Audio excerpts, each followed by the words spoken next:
niseme nini Baba, niseme nini Baba, niseme nini Baba, bali ninashukuru.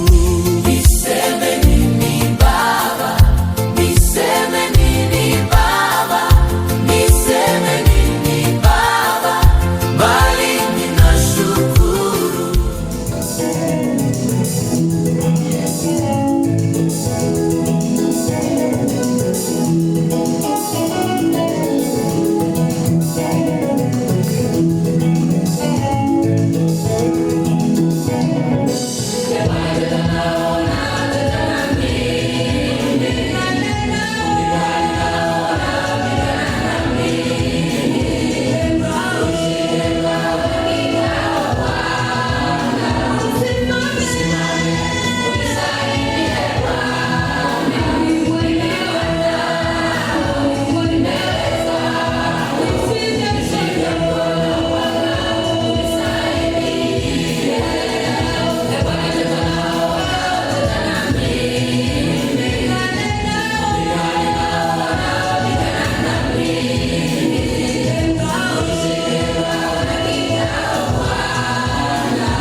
Bwana Yesu asifiwe.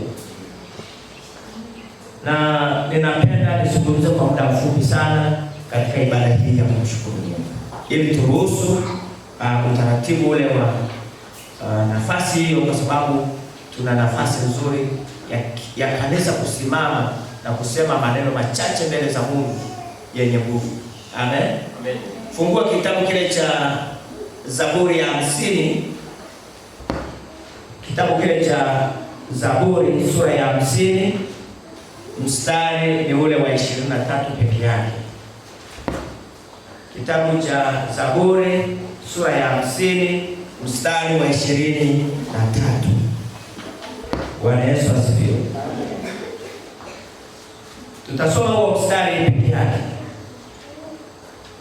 Na nilikuwa ninaomba sasa utulivu, mashemasi waweze kufanya kazi yao, watoto watulie kule nyuma vizuri, sababu tunahitaji utulivu pia. Amen. Wale wahudumu, Mungu awabariki sana. Tunaomba utulivu. Ninasoma katika jina la Yesu. Amen. Atoaye dhabihu za shukurani ndiye anayenitukuza. Yeye autegemezaye mwenendo wake nitamuonyesha wokovu wa Mungu. Amen. Haya ndiyo maneno ya Mungu katika ibada hii ya siku ya leo. Ibada hii ni ibada ya kumshukuru Mungu, na tunaona neno hili linavyoendelea kutuweka ndani sana, ili tutambue thamani ya kumshukuru Mungu katika maisha yetu tungali hapa duniani. Na kitu ambacho Mungu anakipenda ili kiweze kumpa heshima, anapenda kifanyike hapa hapa duniani. Bwana asifiwe sana. Na wala sio kule mbinguni. Kule mbinguni hakuna mambo mengi ya kufanya ambayo yanaweza yakamletea Mungu heshima. Hapa duniani ndiko tunapokutana na mambo mbalimbali, changamoto mbalimbali ambazo tunapovuka tunamtukuza Mungu. Bwana asifiwe sana. Kwa maneno ya shukurani, na hilo linakuwa ni pigo kwa shetani kuona unasimama kusema Mungu amekushindia. Amen. Amen. Kusema Mungu anaweza, kusema hakuna kama Mungu, ili jambo linautukuza ukuu wa Mungu. Amen. Linamletea Mungu heshima. Na ndiyo maana katika Zaburi hii mtunzi anasema atoaye dhabihu za shukurani ndiye anayemtukuza. Maana yake ndiye anayemtukuza nani? Mungu. Kwa hiyo siku hii ya leo ni siku muhimu sana kwetu sisi kama kanisa la GPC kumshukuru Mungu kwa mambo mengi ambayo ametutendea tangu tulipoanza mchakato mzima wa kuanza kutafuta usajili wa kanisa letu. Amen. Kwa hiyo imekuwa siku nzuri sana kwamba leo tuna ibada kama hii ya kumwambia Mungu asante. Si jambo jepesi, si jambo la kawaida, ni jambo ambalo linanigusa mimi na linamgusa kila mmoja ambaye ni kiongozi wa kanisa hili, lakini linamgusa pia waumini wa kanisa hili. Amen. Amen. Bwana asifiwe sana. Amen. Bwana asifiwe. Amen. Kwa hiyo tunapoona Mungu katuwezesha, katupitisha kwenye hizo changamoto mbalimbali ambazo tulipitia mpaka tukaupata usajili wa kudumu, inatupelekea sisi kuona kwamba sio jambo la kawaida. Bwana asifiwe sana. Sio jambo la kawaida. Sio jambo la kawaida. Ni jambo ambalo kwetu ni heshima kubwa. Mungu ametuheshimu. Bwana asifiwe sana. Amen. Biblia inasema Biblia inasema kwamba mtu akinitumikia Baba atamheshimu. Na kwa sababu nia yetu ilikuwa ni nia njema kwa ajili ya utumishi, Mungu alituheshimisha kwa namna hiyo. Bwana asifiwe sana. Amen. Bwana asifiwe. Amen. Kwa hiyo ndugu zangu wapendwa, kanisa la Mungu, ibada ya kumshukuru Mungu kwetu sisi tunayoifanya inampa Mungu heshima, inamtukuza Mungu. Ndio maana anasema yeye anayetoa dhabihu za shukrani ananitukuza mimi. Maana yake tunamtukuza Mungu. Kutoa dhabihu za shukrani, kutoa ibada ya kushukuru Mungu, kumwambia Mungu asante kwa afya tulionayo, kwa amani tulionayo, hata kwenye taifa letu, amani tulionayo. Tunakuja mbele za Mungu kumshukuru Mungu. Hilo linamtukuza Mungu. Amen. Bwana asifiwe sana. Kwa hiyo kuna mambo mengi ambayo tunapaswa kutambua sisi kama kanisa la Mungu na kama Wakristo, kutambua umuhimu wa kumshukuru Mungu. Bwana asifiwe sana. Amen. Sio jambo la kawaida, ni jambo kubwa mno. Bwana asifiwe sana. Bwana asifiwe. Amen. Tulisikia waimbaji wakiimba hapa, Bwana utete nao wanaoteta nami, upigane nao wanaopigana nami. Bwana asifiwe sana. Kuna majitu ambayo kwa kibinadamu huyawezi, lakini kwa msaada wa Mungu tunawezeshwa. Amen. Amen. Kuvuka hivyo vizingiti au hivyo vionzi ambavyo shetani anatuwekea vikwazo mbalimbali. Mungu anatuokoa na anatuepusha na hivyo. Bwana asifiwe sana. Yako majeshi, ukisoma katika kitabu cha Waefeso utagundua kuna majeshi ya pepo wabaya katika ulimwengu wa roho ambayo yanasimama kinyume chako tangu Januari mpaka Januari, yanasimama kinyume chako na hawajakata kauli, bado wanang'ang'ana na wewe. Kwa nini tunaishi? Mtume Paulo anasema tunauawa usiku na mchana, lakini hatufi, kwa sababu sisi tunalindwa na nguvu za Mungu. Kwa nini tusimwambie Mungu asante kwa ulinzi wa pekee? Kwa nini kanisa tusimwambie Mungu asante kwa kutusaidia? Bwana asifiwe sana. Kwa kutusaidia. Bwana asifiwe sana. Nilikuwa ninaangalia kipindi kingine tunavyoendelea kutaka hela kwa waumini hawa ili kukamilisha taratibu za usajili. Ilikuwa ni ngumu, kipindi kigumu, watu hawana pesa, lakini watu walitoa pesa kwa namna zote zile, kwa gharama yoyote, kutafuta hapa na pale. Bwana asifiwe sana. Na mpaka tumefika mahali tumefaulu kwa viwango vikubwa. Muongezee Yesu makofi mazuri sana.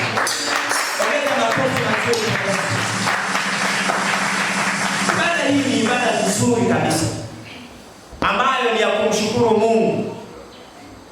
Bwana asifiwe sana kwa kutusaidia. Huu ni mwaka kama wa 6 sasa, kama si wa 7, tangu 2000